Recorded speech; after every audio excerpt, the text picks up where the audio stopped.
From the blackest corners of your mind, they call, pulling you deep into shadow, twisting your senses, keeping you from sleep. It's time to face your darkest fears. This is Tales to Terrify.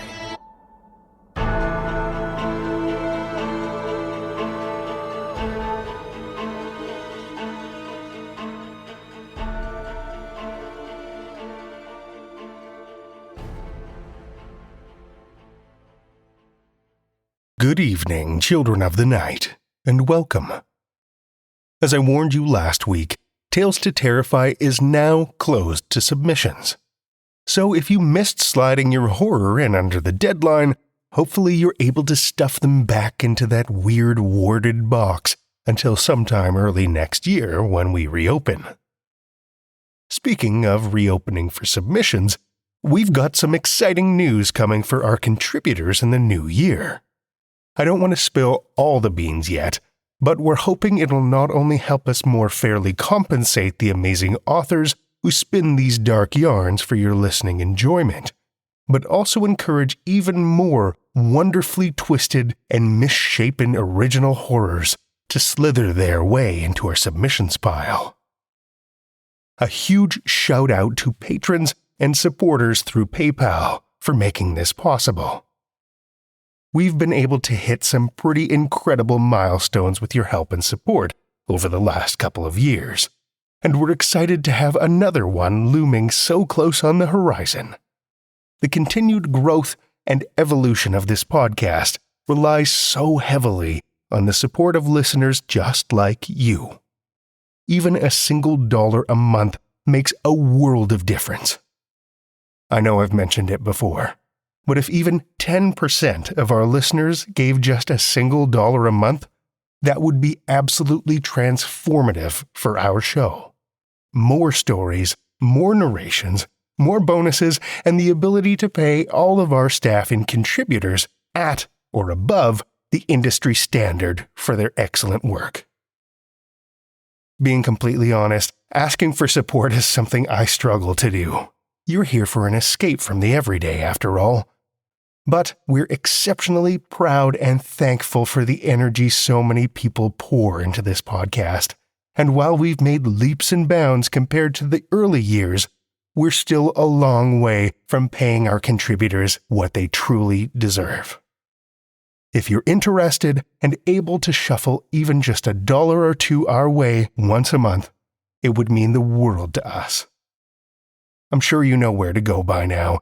Patreon.com/Tales to Terrify. Or, if PayPal's more your style, you can donate via the link on our homepage.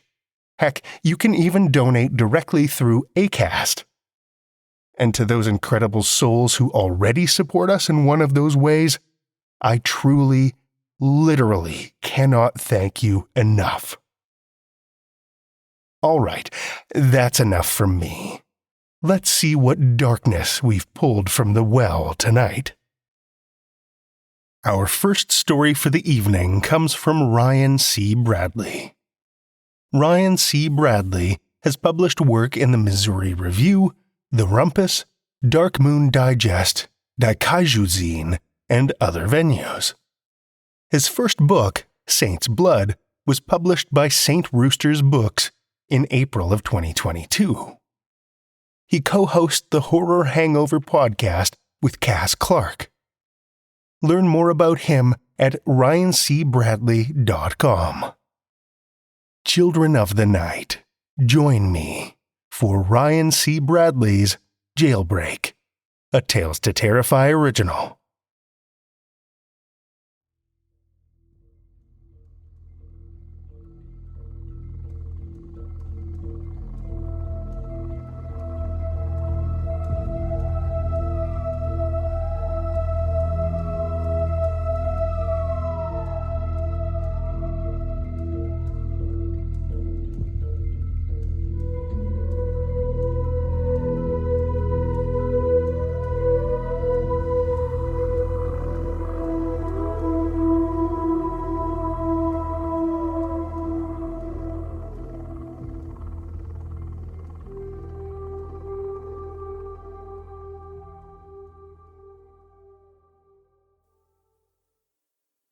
Warden Carol Kardensky propped her feet up on a wicker ottoman on Grandma's porch.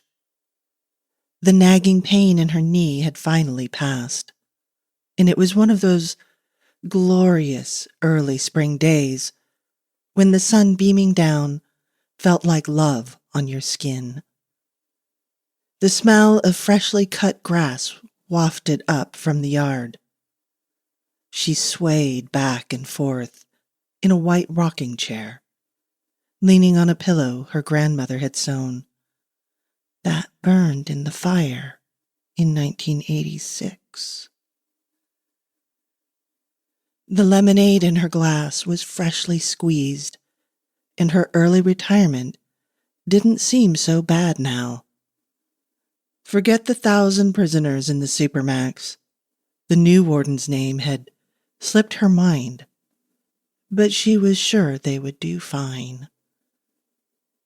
She'd led a retinue of guards down to the basement, and they'd taken care of the thing down there.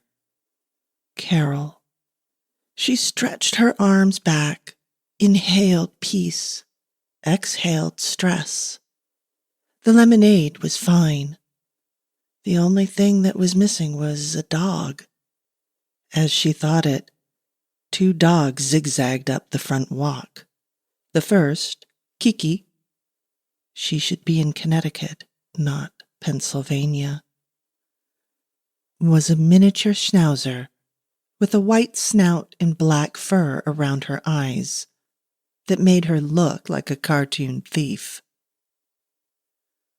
The second dog, Bernardo, was her grandmother's Jack Russell Terrier, who always managed to steal food from Mom's plate and, curiously, never went after anyone else. He burned with that pillow.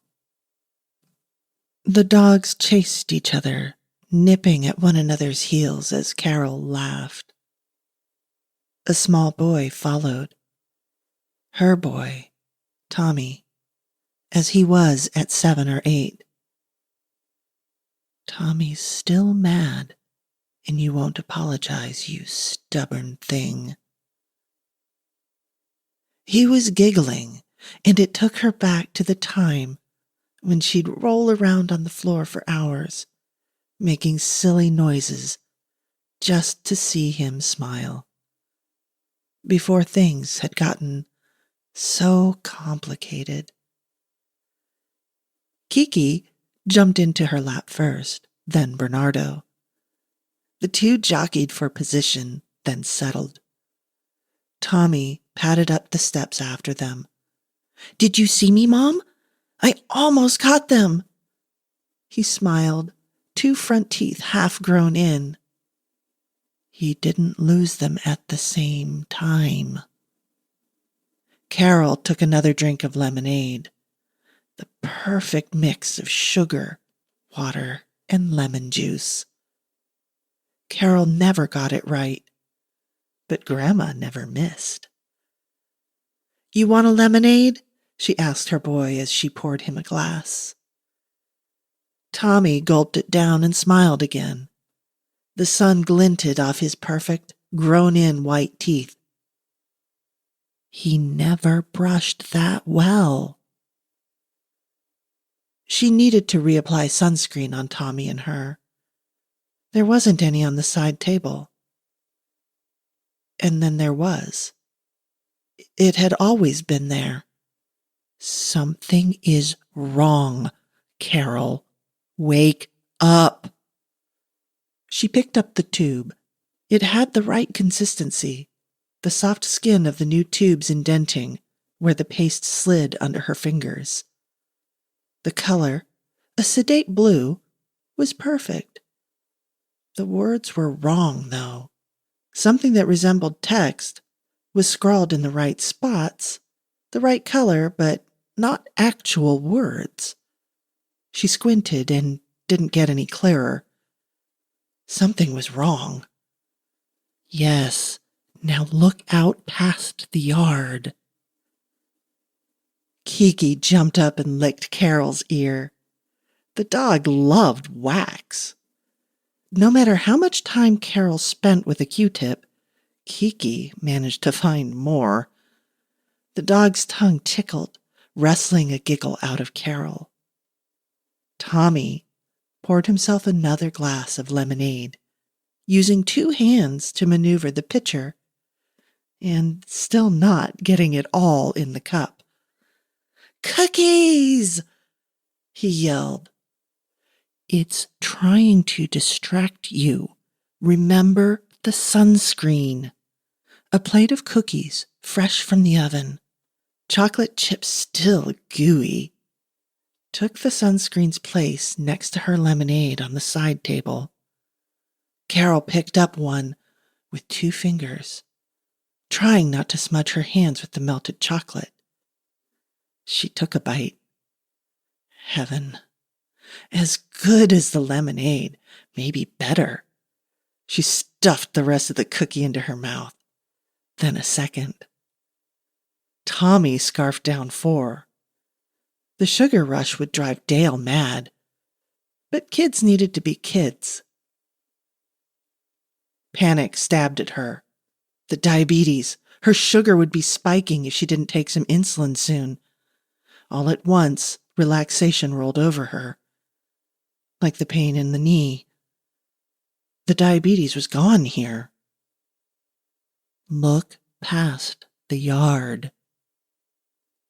"Is that my Carol?" "Grandma!" Carol had longed to hug her grandmother for so many years, for Grandma to meet her boy. Footsteps approached. Tommy jerked away as she fixed his hair. This was impossible.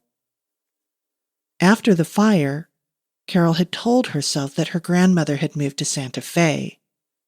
In her dreams, Grandma would come back for a visit and Carol wouldn't find her at the restaurant. She'd go to the airport to pick Grandma up, but Grandma never streamed out with the other passengers. The dreams only stopped after she'd accepted what happened. It'd been 35 years, and she couldn't go back. Grandma was dead.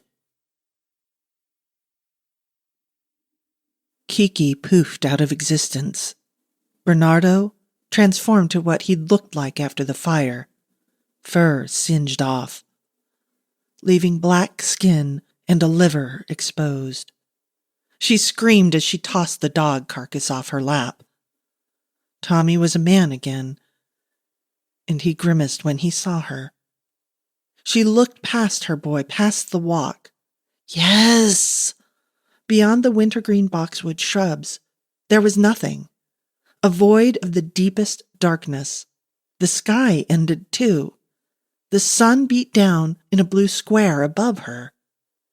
But there was nothing beyond it. A hand grabbed her shoulder. "Grandma." "You can't wake up yet, Carol. We're not finished." The smell of burnt flesh overpowered the fresh-cut grass and steaming cookies. Warden Carol Kardensky popped up. The ottoman toppled. Grandma's funeral had been closed casket. But this Grandma looked as Carol had imagined. The fire had left a mohawk of white hair, black skin sliding off to show a white skull, eyes melted and holes burnt through her cheeks, revealing the pink gums and white teeth beneath.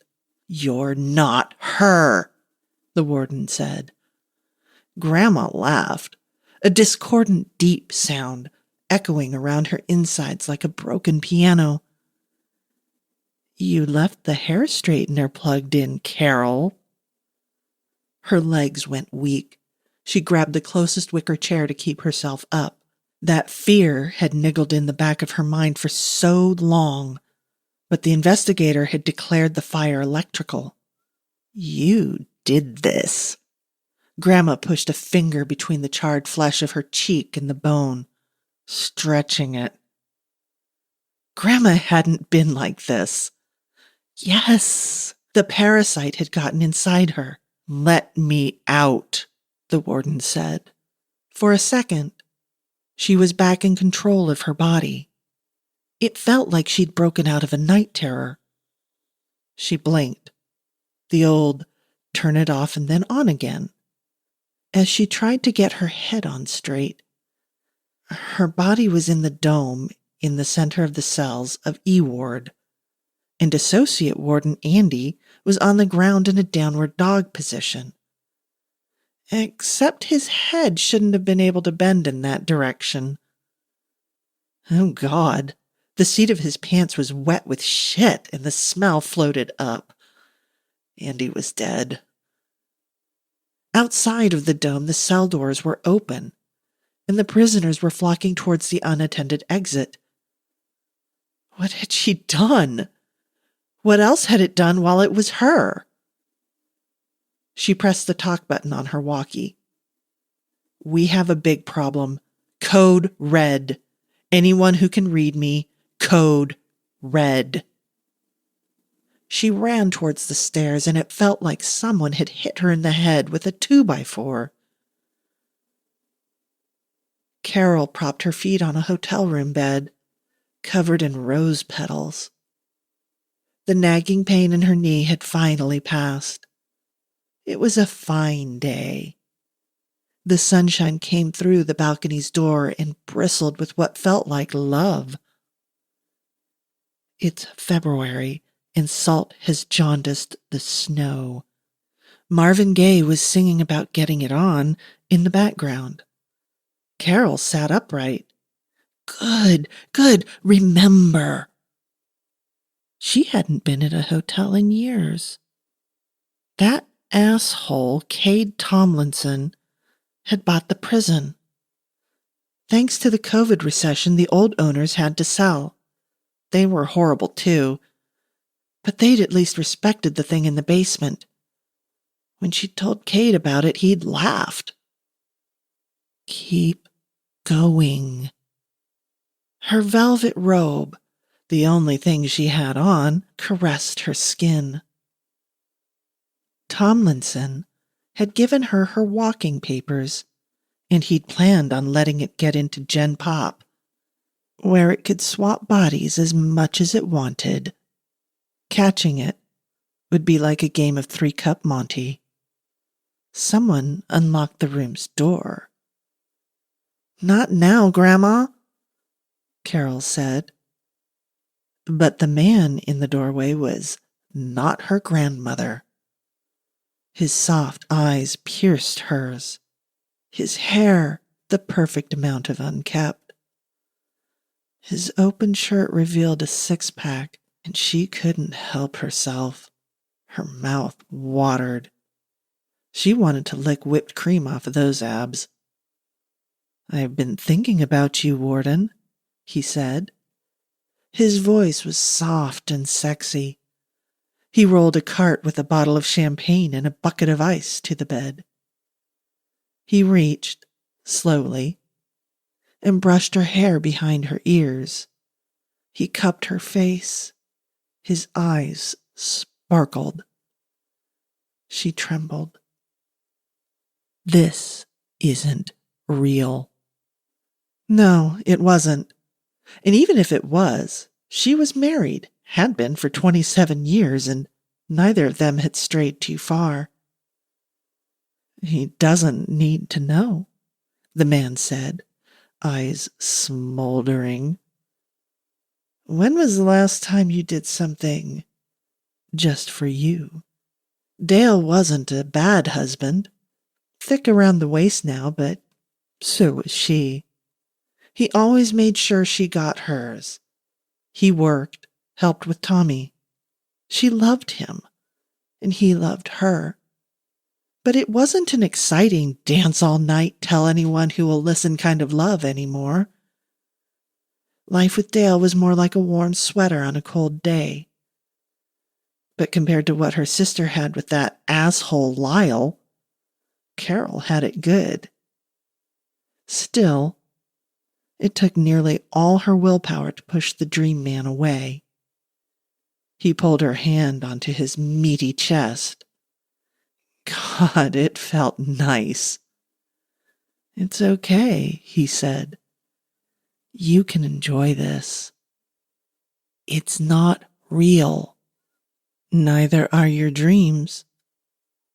Do you know that your husband thinks of you the way you think of him? Your brother? Your sister?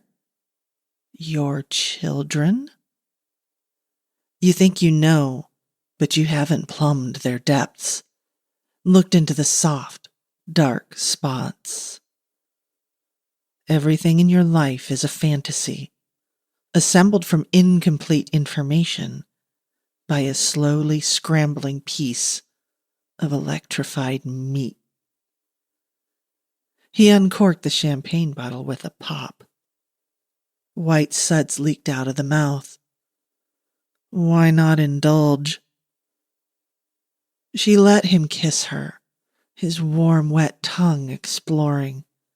His body thrust against hers. They fell against the bed. Carol, it's not real. You need to wake up. His weight pressed down on her. She pushed him off and rolled out of the bed. Rose petals fell behind her. What's going to happen if I open the room door? Or I step out onto the balcony? The man's eyes narrowed. All of this to deny yourself? Yes, Carol, yes. He followed her, wrapped his arms around her.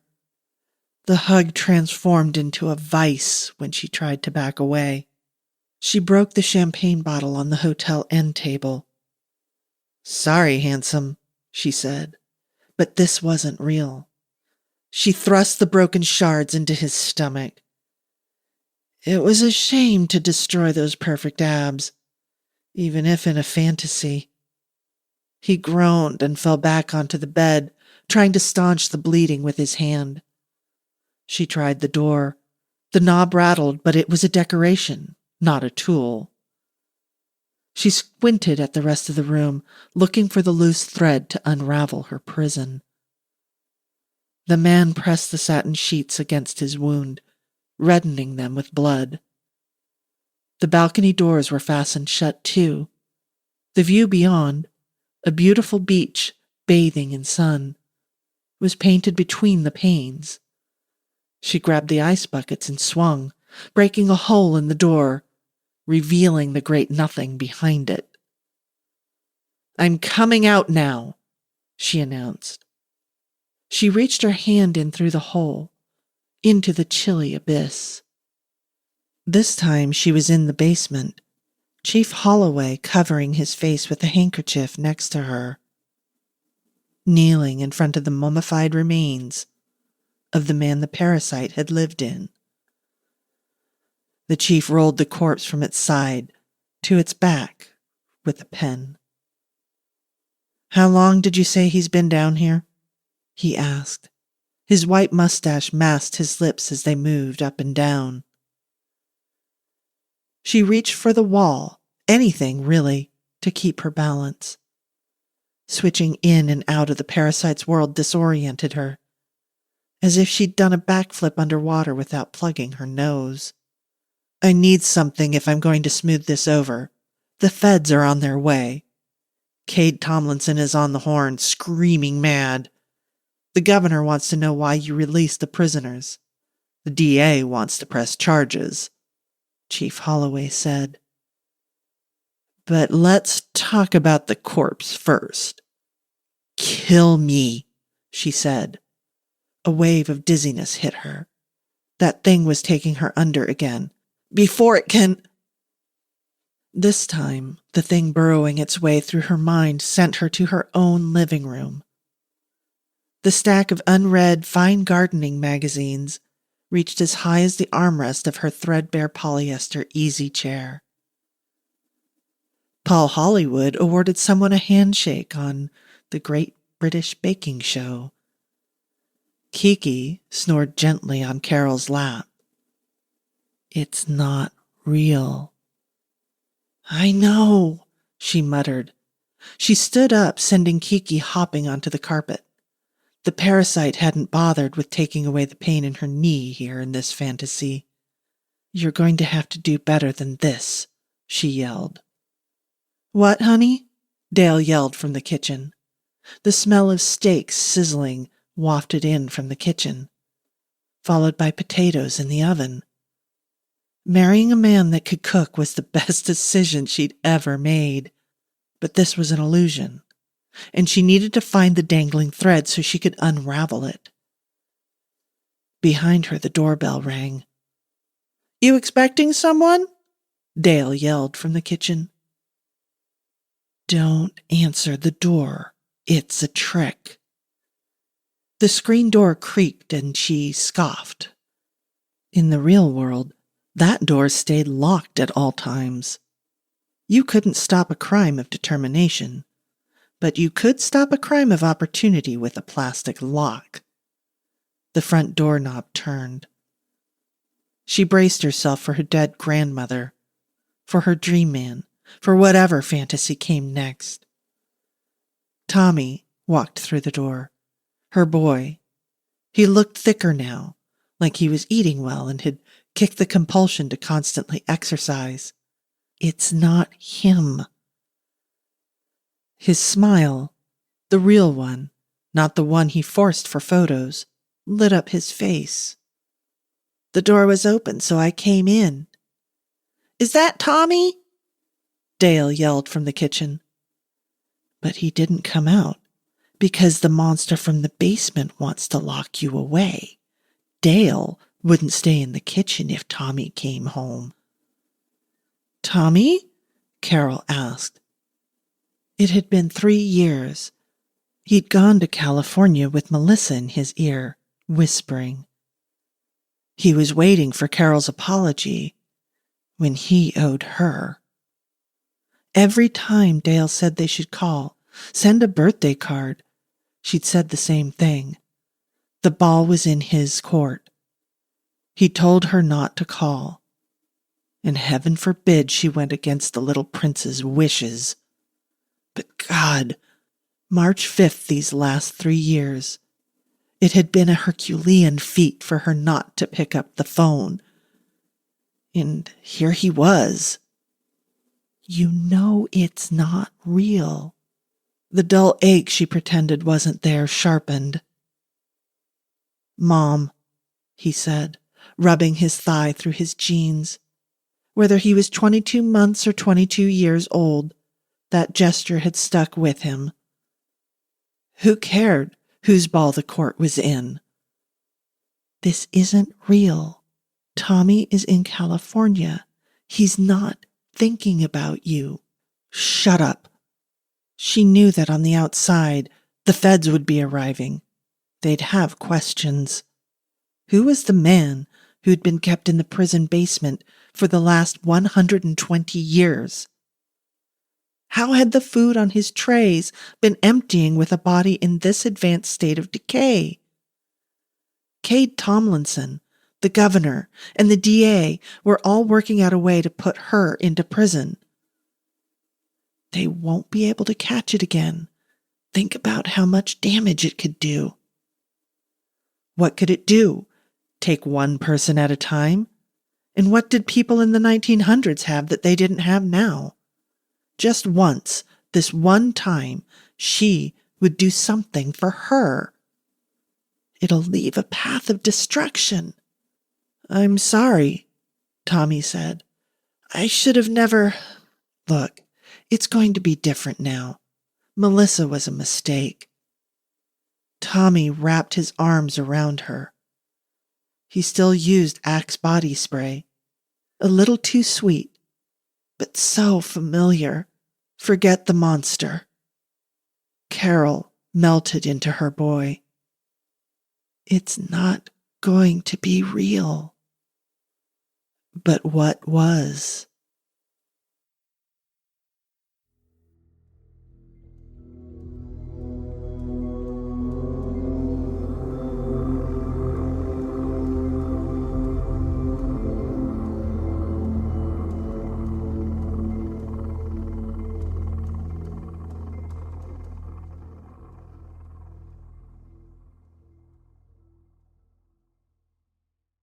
That was Ryan C. Bradley's Jailbreak, as read by Josie Babin. living in that formerly abandoned house on the corner, the one across the street from the cemetery, the one with all those cats lounging about, you'll find Josie, happily narrating horror stories. No one has seen her human companion lately, but the cats do look well fed. Not that those things have anything to do with one another. In between stories, she works on a long list of house projects and car projects. But best of all, she gets to work on lab projects, growing cells into medicine, hopefully making the world a little healthier in the not-so-far-off future. If you're ever in San Diego, stop by to say hi. She'll introduce you to her cats. Thank you, Josie. Our second tale tonight comes from Tom Leaf. Tom Leaf lives in a house with an unpleasant basement.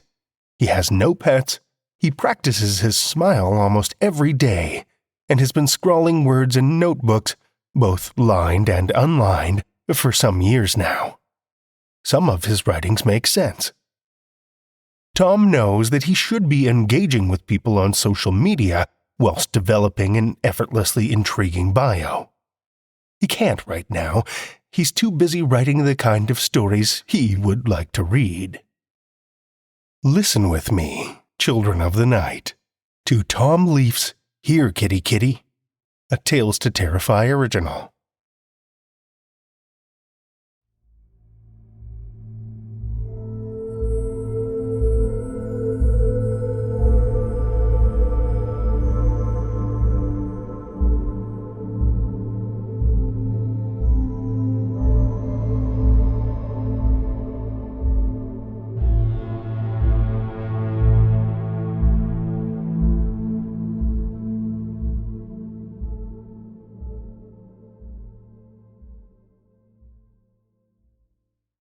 It is Tuesday, mid-morning, and Peter is standing in the middle of a basement bed-sitting room, quietly sipping lemonade from a jam jar.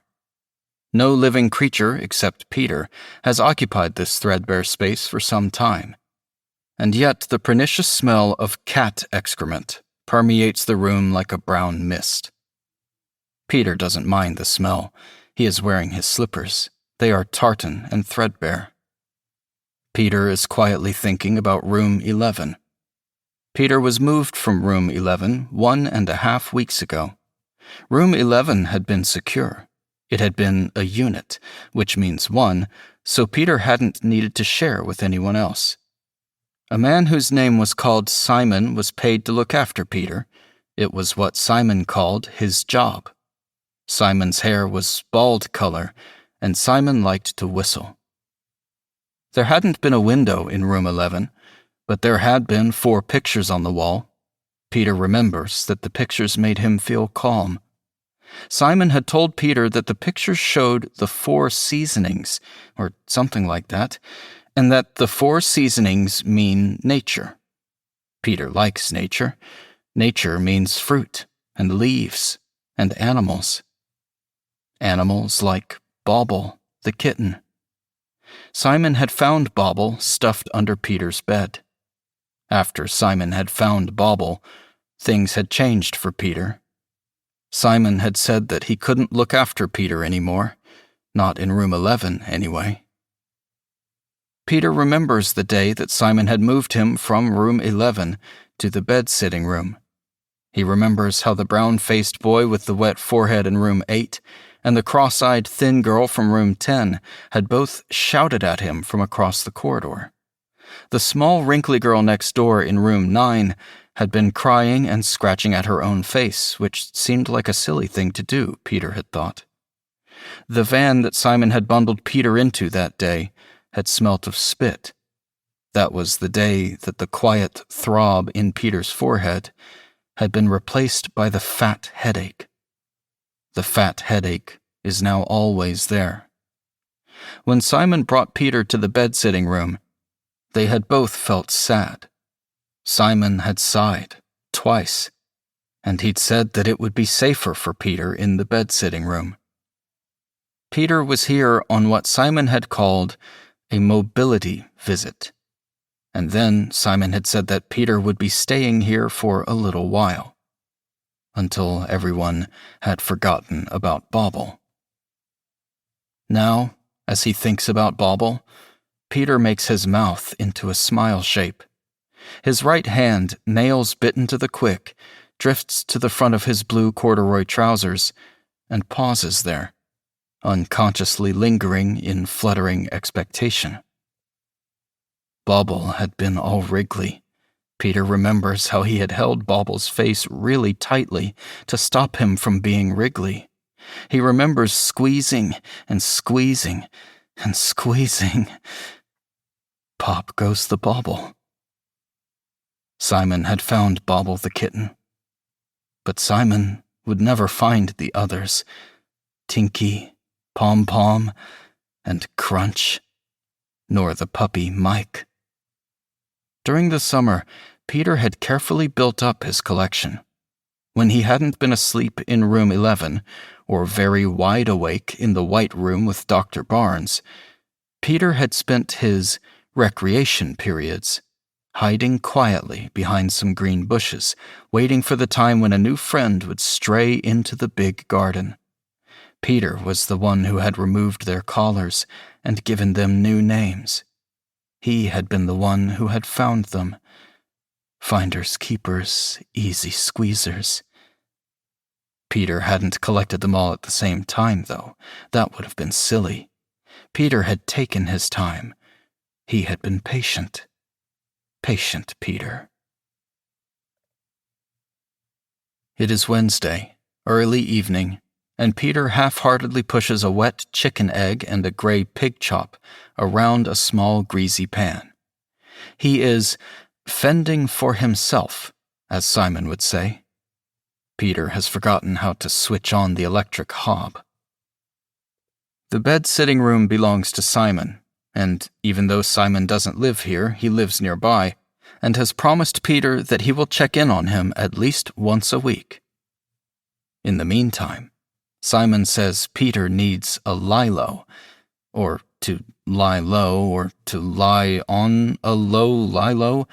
Peter struggles to remember exactly what Simon had said because of the fat headache. Peter wipes the back of his mouth with a trembling hand and turns to his right, or maybe his left. He intends to dish up his cold, jellied meal onto a plate that he has found. The plate is small and yellow. As he turns, Peter knocks a picture frame from the worktop onto the floor. Clumsy Peter. A blurry photograph of two glum-faced kittens, wearing Victorian bonnets, now lies face up on the faded kitchen linoleum. The glass in the picture frame is broken. Peter looks at the kittens in the photograph. They are standing bravely to attention, and each one is holding a parasol. Peter looks at their dead black eyes and their sad mouths, which have been stitched shut. He lowers himself onto creaking knees, shakily reaching out a pale hand to pick up the broken frame. At the junction of the wall with the floor, he notices something odd. Protruding from the flaking wall, something has sprouted. Thin, finger-length white hairs push outwards from a crack in the plaster. Peter touches them. They feel velvety. Their appearance is peculiar, and yet he does not pull back. He touches them again, more slowly this time, stroking them. Peter's mouth is tightly pursed, and his lonely blue eyes are crinkled in puzzlement. Below the soft white hairs, the linoleum has worn away, and there upon the exposed floorboard, a small knothole is revealed, fully encircled within a dark stain no longer than the outline of a hen's egg. Peter touches the stain with his fingertip. The stain is wet, and the knothole is soft. Leaning forward, Peter places his smooth face within kissing distance of the hairs and the stain. He can feel the faintest movement of air, a gossamer breeze slipping through the knothole. A sprout of hair. A soft, wet knothole. A faint breeze, almost a breath. Rising unsteadily to his feet, Peter fumbles the broken picture frame back onto the worktop, his eyes fixed on the transformed corner of the room. He pauses, absently scratching at the electricity scar on the back of his skull. Pausing is something Peter likes to do. After some time, he remembers where he is. Now he feels tired. Peter goes to bed, his cheap tea left to solidify in the pan. He sinks into a haunted, restless sleep. Sleepy Peter. It is Thursday, early morning, and Peter, half awake, is face down in his own saliva. He is fully clothed, one of his slippers has fallen off, and his bed linen, stained and stiff, lies crumpled at the foot of the bed. Through sleep-encrusted eyes, Peter sees that the strange thing is still there. The sprout of hair is noticeably thicker, and it has grown so long that it bends to meet the bare board beneath. The stain has spread, more than doubling in size. Its elongated outermost tip now touches the lower edge of the adjacent scuffed skirting board, as if licking it. 3 feet above the skirting board, between the sprout and the stain, a nubby protrusion has appeared. It is as if the glistening tip of a wet black crayon were being pushed forward into the room from behind. Sprout, stain, and tip. The oddity of the situation amuses Peter. A snickering whisper squeezes itself from between his thin, dry lips. This is what Peter believes a person's laugh should sound like. He leans in once more towards the peculiar thing. The slight breeze emanating from the soft, wet knothole has noticeably increased, for the hair sprout above is slowly swaying back and forth like pondweed under the surface of some dim, forgotten lake. The surface of the knothole is mottled with dark dots, reminiscent of bread mold, and the buttony nub protruding from the wall has a dull sheen to it, like the dimming eye of a dying calf.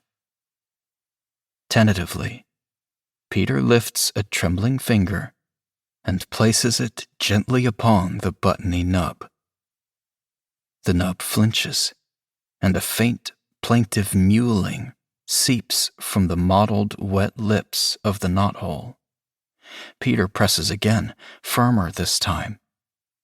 At this intrusion, the sprout becomes agitated, its diaphanous wisps snapping back and forth, insistently kittenish.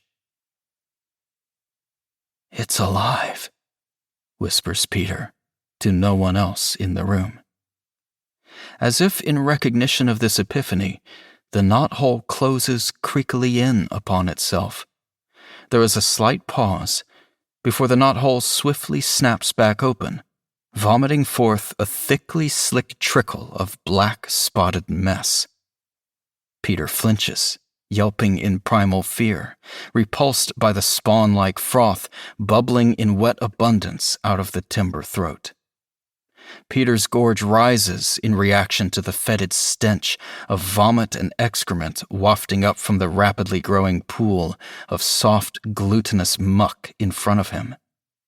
He pushes back, twisting away in horror, his single Velcro-strapped slipper floundering on the kitchen linoleum in an attempt to gain purchase.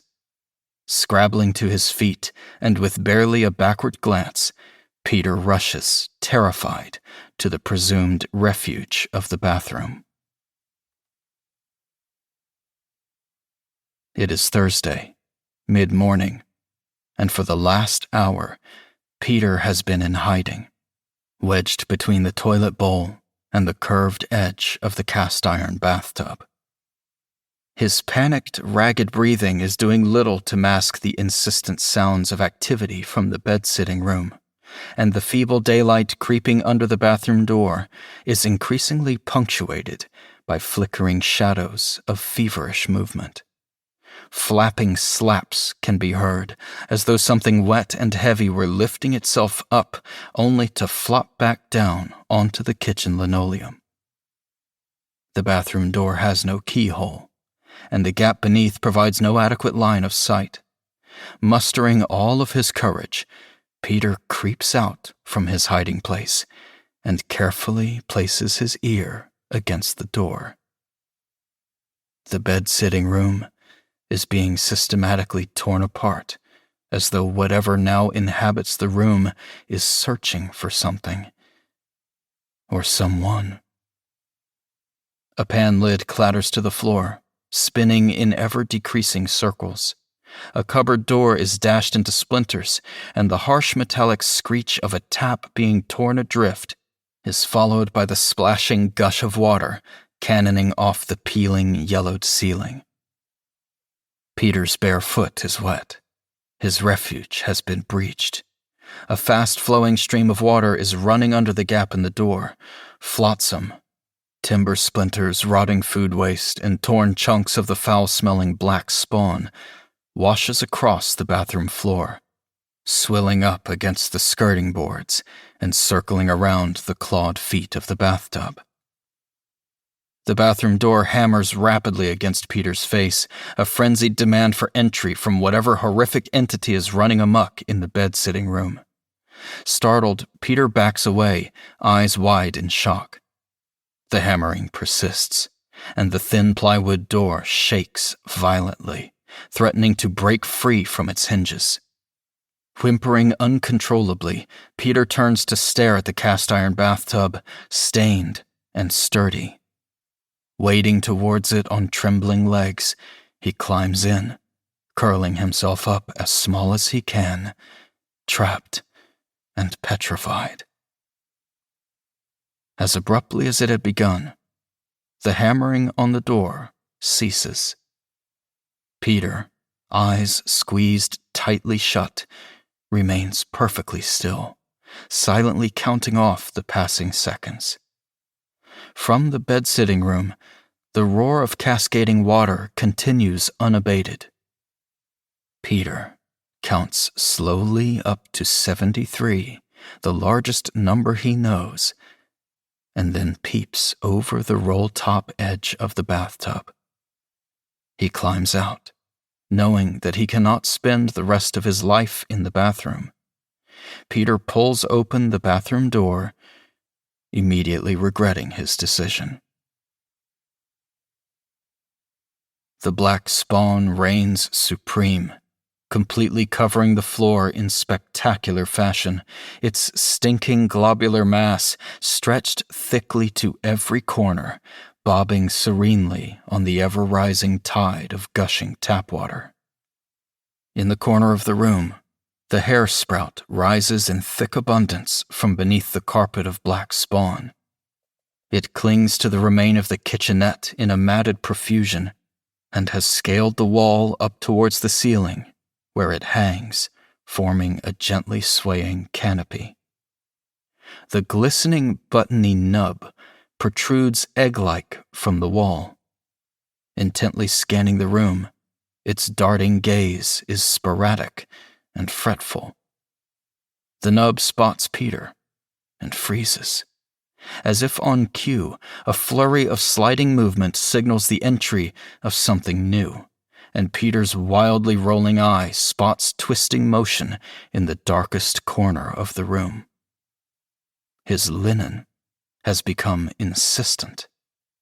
The soiled bedsheets have twisted themselves snake-like into a rope, 4 fingers thick, a cotton anaconda, terrifying in its eyeless determination. Raising its knotted back into shivering humps before flopping downwards into sidewinder ridges, it slithers swiftly across the surface of the black spawn pond to where Peter is cowering in the bathroom doorway. He drops to his knees, covers his eyes, and prays that the end, when it comes, will be swift and painless. It is Thursday, early evening, and Simon, a bag of groceries clutched in his left hand, attempts to let himself into the basement flat. The front door is jammed shut, and despite his efforts to shoulder it open, Simon is unable to gain entry. The steady stream of water running underneath the door is concerning. Simon makes his way to the rear of the building, and using a tin of baked beans from the grocery bag, he shatters the bathroom window. The stench that wafts out to greet him is unbearable. Mindful of the shards of glass still jutting out from the frame, Simon pulls himself through the open window. The bathroom is in darkness, and there is no light seeping under the closed door that leads to the bed-sitting room. Simon can hear the rush of water from the adjacent room and can only assume that the electricity is off as a result.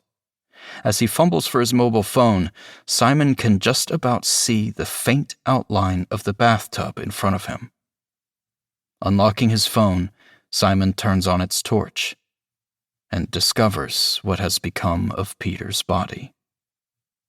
Peter's body is face down in the bathtub. His head, however, has been turned to face the ceiling, the neck a twisted candy stick spiral of skin. His t-shirt has been pulled up behind his ears, tying his skull to the taps.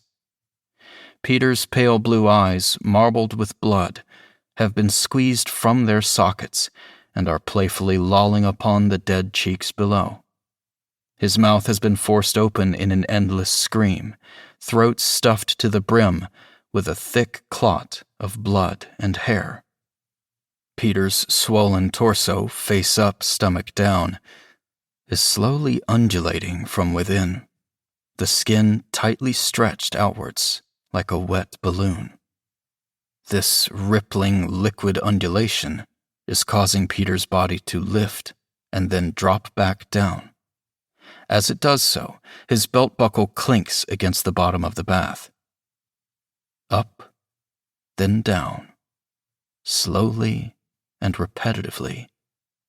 Clink, clink, clink, in a bizarre parody of coitus.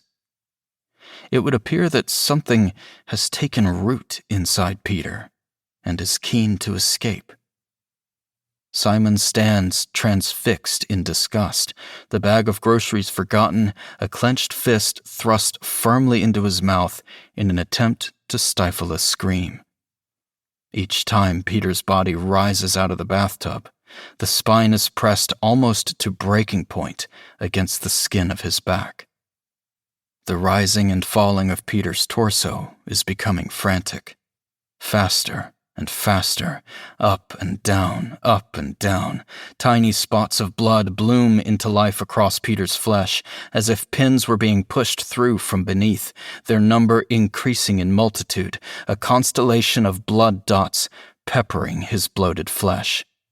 Faster and faster, up and down, the belt buckle fervently tapping out a fevered metronomic beat upon the bottom of the bath. Faster and faster. Peter's tethered face jiggles on the limit of its twisted neck in a horrifying parody of a carnival mask, the eyes comically swinging to and fro like pendulous eggs. The pinpricks have now become so numerous that they entirely cover the surface of the back. Peter's skin is starting to split, the cadaver being forced open like a wet paper bag by the sheer strength of whatever horrific thing is hatching out from within. The bath is rapidly filling with Peter's blood, the hot metallic reek of it flooding Simon's nostrils, his gorge rising, the sheer horror of the unfolding situation before him almost impossible to comprehend. Faster and faster, up and down, clink, clink, clink, faster and faster, up and down, clink, clink, clink. Simon screams, his sanity broken, as the slaughtered gray thing that was once Peter, now stretched beyond all reason, triumphantly bursts open like a hot, wet fruit.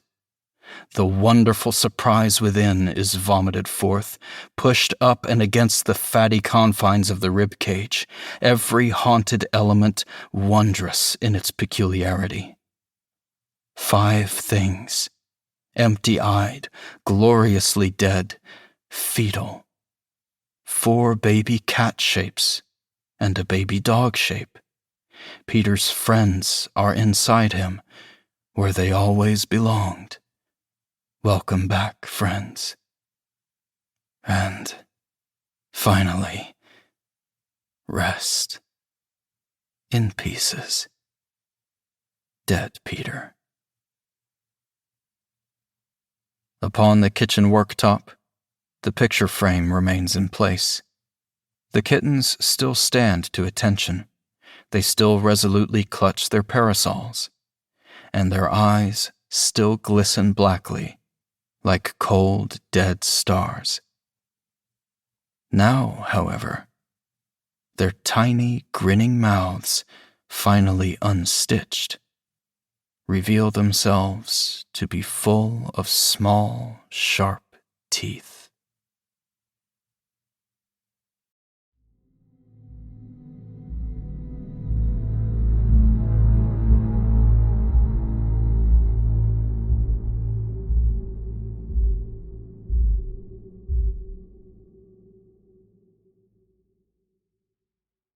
That was Tom Leaf's Here Kitty Kitty, as read by Andrew Gibson. Andrew was pulled feet first from the swamps of South Louisiana, kicking and screaming, and he remains mostly as such to this day. You can find his work on Audible under Andrew Gibson, or, for the more romantically inclined, Blake Lockhart. You can also catch him streaming his recording sessions live in the Narrator Nook and the Haven Discord servers. Links are in the show notes. Thank you, Andrew.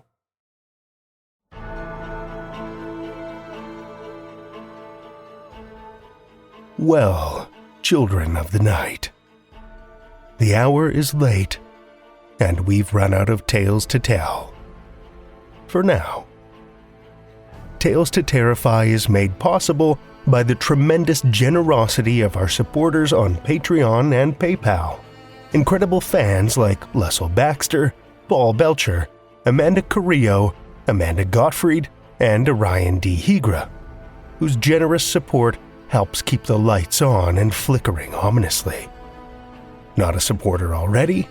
Head over to patreon.com/Tales to Terrify, where you'll find all kinds of perks, like ad-free episodes, bonus content, and one-of-a-kind collectibles and merch packs.